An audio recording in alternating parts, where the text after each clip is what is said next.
If you love inner city living with all the energy and the action, then this video is for you. Welcome to episode 4 of the Calgary Home Infill series, where we're gonna dive deep into the half duplex infill. In the previous video, we went over what an infill is, should you buy or build.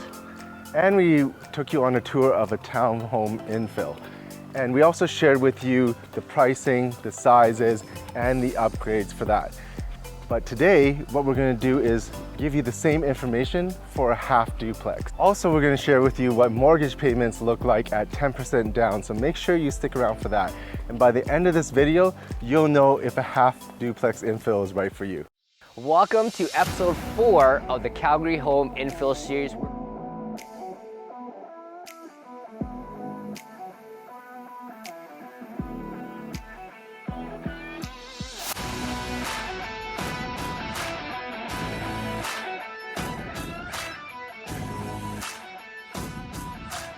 Also, we're going to share with you what mortgage payments look like.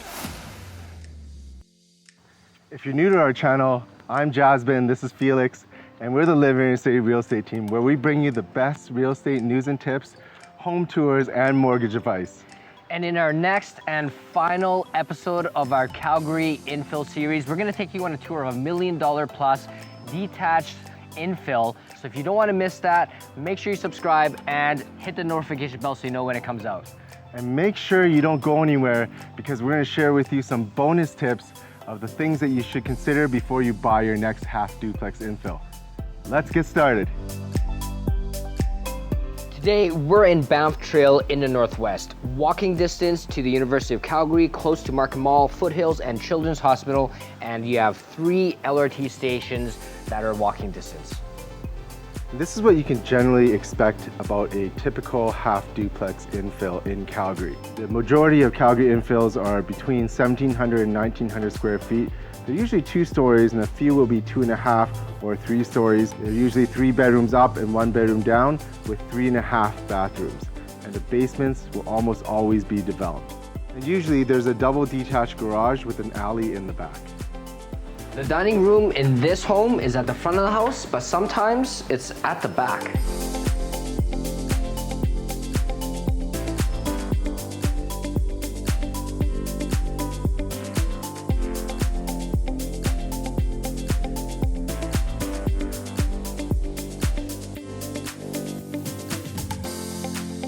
And now we're going to show you this beautiful kitchen, and there's 2 main floor plans when it comes to infills. And one is an open concept where you can see from the front of the house all the way to the back. And then there's ones like this one, which is more of an L-shaped floor plan. And what I mean by that is it provides a little bit more separation, usually with the dining room and the kitchen. And then we have this blackboard here. Felix, is this the first time you can reach the top of the blackboard? And I love these full height cabinets, and that's a typical upgrade in an infill. And what I love about these full height cabinets too is these ones are upgraded, meaning you have the glass and the lighting feature at the top. And going to here, you have a built-in microwave and an oven, chimney hood fan, not the microwave hood fans that you normally see in maybe some of the homes in the suburbs, and a gas countertop stove. Now, sometimes you might have a standalone oven with a high-end appliance, and more counter space here. And what I love is this big island. And you know, what I love about this quartz countertop island is that it gives you a lot of space to entertain, and also it has overhangs, so it has nice seating, very comfortable. And if you can imagine it, you can really connect with people who are cooking and also sitting up here. And check out this openness that you feel in these 9-foot ceilings. And that's one of the things that you'll really see normally in an infill, but sometimes it's actually 10 feet as well. The living room typically has a fireplace, and what I love about this infill is all the custom woodwork. And you have built-ins, which isn't always in all infills. And a big window like this lets in lots of light. And what I love about this home is all the finer details. You notice that it's very bright back here with the upgraded glass door and the glass up top, which is not in all infills. And this mudroom has extra storage up and down with the custom woodwork. And that's important to have a mudroom because not all infills do. And what is important about it is because you'll be coming in from this is your main entrance from the detached garage from the rear. So let's talk about pricing. So for infills built in 2000 or newer, you'll typically start seeing them in the high 500s. In the 600s, you'll find lots of options, but probably a little bit older. In the 700s, you're gonna find a mix of newer ones where they've been built in the last 5 years or brand new, never lived in. And you typically wouldn't have to spend much more than that to get into a home that looks and feels great. In the 900s to a million plus, this is where the sizes are gonna be over 2,000 square feet. They're gonna have 3 stories and there's gonna be a lot of upgrades. So you're gonna find custom to high-end finishings, lots of built-ins, glass, maybe some marble, and rooftop patio, as well as a city view or a mountain view. Here are the things that are gonna affect price. It's the size of the home. So in 2 stories, it's typically up to about 1,900 square feet. And then we have 3-story homes like this one, which are in and about up to 2,400 square feet. And then we have community that the infill is in, as well as the level of upgrades.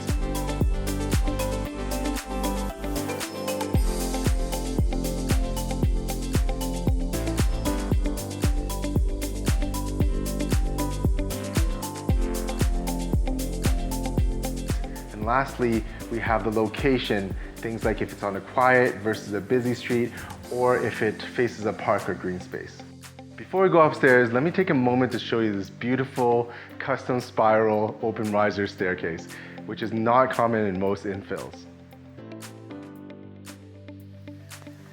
And on the 2nd story, we're gonna find all the bedrooms. Behind is the master, which we'll show you in a second, and the 2nd and 3rd bedrooms are typically together.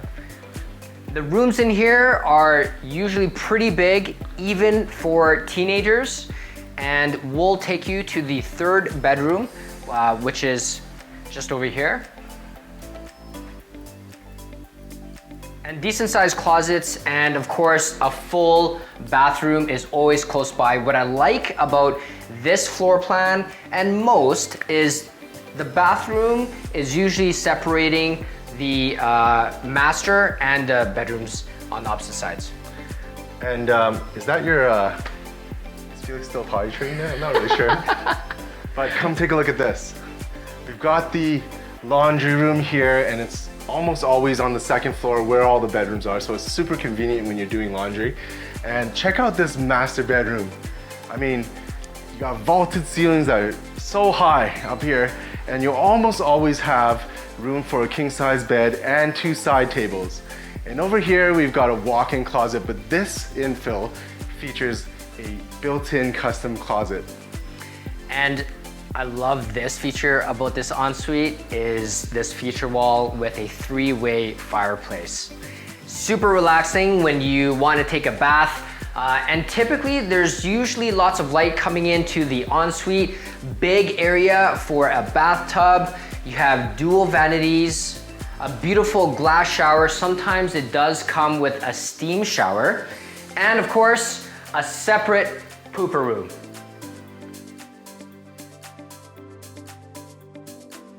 I can't wait to show you my favorite part of this house, which is the backyard, and I'll do that in a bit. But we're gonna actually show you the actual mortgage numbers and payments for the home like this. And welcome to the 3rd story first. This is Felix's favorite room. It's a bonus room.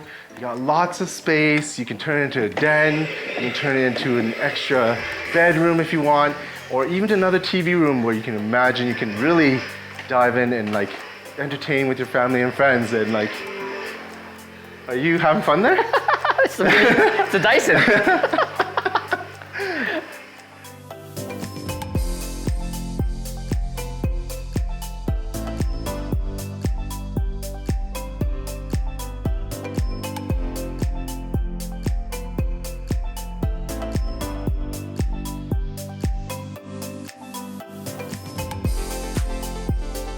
As we go downstairs, there's a half bathroom here, but in some floor plans, the half bathroom is on the main floor by the mudroom.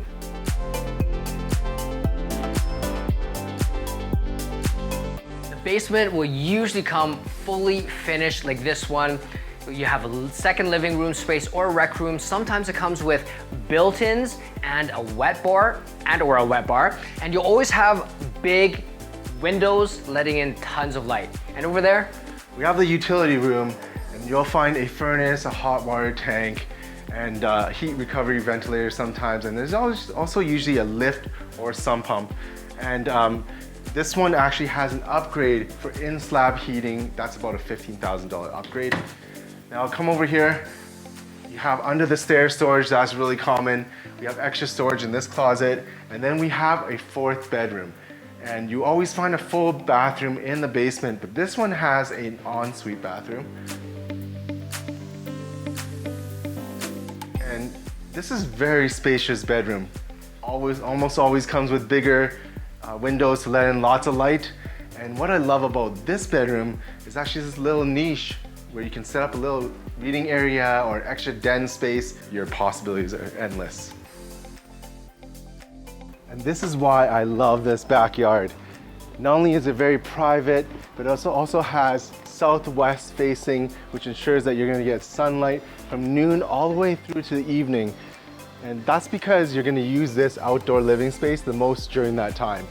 And if it were my place, what I would do is have our friends over, have family over for a barbecue, or even take a dip in the hot tub. And what I love, which is not in all infills, is the large amount of concrete. And it actually goes all the way out to the front. So it's paved, it's safe, you don't have that gravel there. And the yard is big enough for your dog. So you can bring your dog over here and have fun. It is landscaped, so it does take up a little bit of the space. It typically, in the back, there is a double detached garage, and usually there is an alley there. So it's a great space, lots of space really for entertaining. Okay guys, so here are your bonus tips. The first thing you want,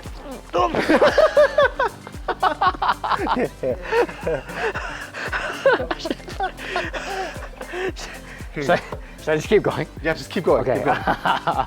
So, bonus tips. So, you might not know this, but you want to make sure that some of the city trees are actually on your property in the inner city, up to around 6 feet. So before you want to cut a tree down or anything like that, make sure you check with the city. They actually have a map of all the city-owned trees that they own. Now, you want to make sure you're kind of in the middle of the street because you want to be far away from the townhomes so you have additional parking. Also, if you're in the middle of the street, you're not going to be close to the stop sign or the yield sign, which you cannot park in front of. Remember guys, this home is for sale and you are seeing it exclusively before it even hits the market. One of the things that I like about it is that it's 3 stories, which there's not a ton of them out there. So if you want a private showing, feel free to reach out. And if you found this video valuable and you would like to support us, just like and subscribe to our channel. And guys, we want to hear from you. Are you enjoying the content that we're putting out? Where are you from? We would love to hear from where you are. And ask us any questions. If there's anything about infills or anything else that we can support you with, not just with infills, but anything else for Calgary real estate related, throw it in the comments down below. Even if you want to just comment on Felix falling down, we completely want to hear from you on that too. So we're Felix and Jasben, and we're the LiveInnerCity real estate team, and we'll see you in the next one.